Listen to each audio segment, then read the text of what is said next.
प्रणय गीत का पहला श्लोक कहता है, भगवान के मंदिर में जब भी जाओ भगवान से बिल्कुल मत मांगना कुछ भी।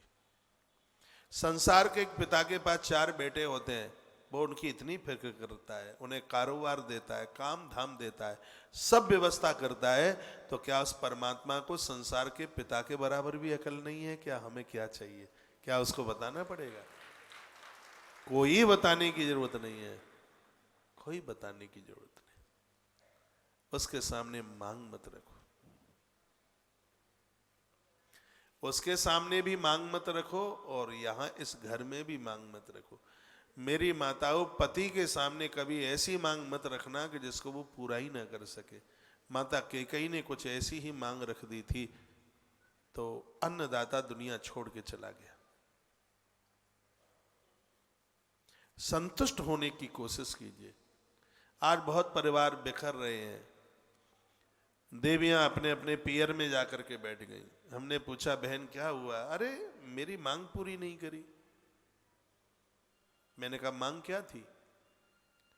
बोले, मेरा जन्मदिन था, मेरे बाप के पास, पिता के पास, भाइयों के पास इतना सब कुछ, और वो अभी भी राजदूत मोटरसाइकिल से चलता। मैंने मांग रखी थी कि मेरा जन्मदिन है और होंडा सिटी लानी पड़ेगी। उसने मना कर दिया, मैं चली आई।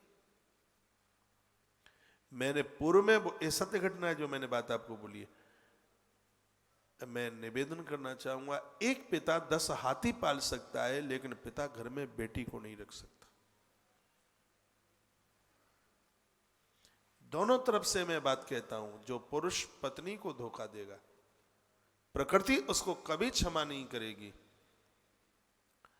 जो नारी भी ये सोच करके मेरे माता पिता के पास में काय चीज की कमी है,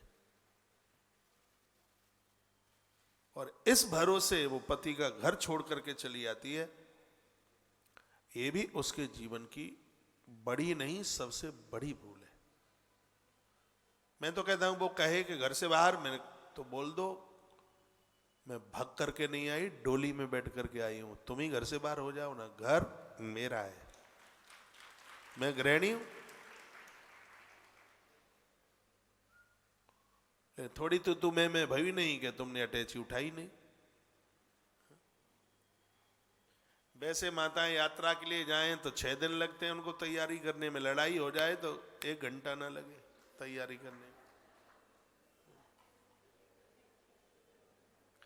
संत्यज्य सर्व विषयास्तव पादमूलम। प्रणय गीत में गोपियां कहती हैं कि हम कोई भी मांग लेकर के नहीं आए। इधर देखो माताओं, हमारी बिल्कुल भी कोई मांग नहीं है। हम आपसे प्रार्थना करती हैं, आप हमारा त्याग मत करो, हमें अपने चरणों में जगह दे दो, हमें स्वीकार कर लो। ये आप स्त्री पुरुष की कथा नहीं, इसको आप जीव और ब्रह्म की कथा समझिए। ये भक्त की एक प्रार्थना भगवान से है, प्रभु हे नाथ मैं आपको न भूलूं। हम जैसे आपके लिए बहुत हैं, लेकिन हमारे लिए आप अकेले हैं। प्रभु खोटे हैं, कैसे हैं, जैसे हैं, लेकिन हम हैं आपके, हमें स्वीकार कर लीजिए, हमें अपने चरणों से दूर मत कीजिएगा। ये ऐसी प्रार्थना गोपियों ने भगवान को की है। जीव की ईश्वर के प्रति ऐसी ही भावना होनी चाहिए, यही प्रार्थना होनी चाहिए। उसी को प्रणय गीत के रूप में भगवान शुकदेव ने गाया है, व्यास भगवान ने लिखा है।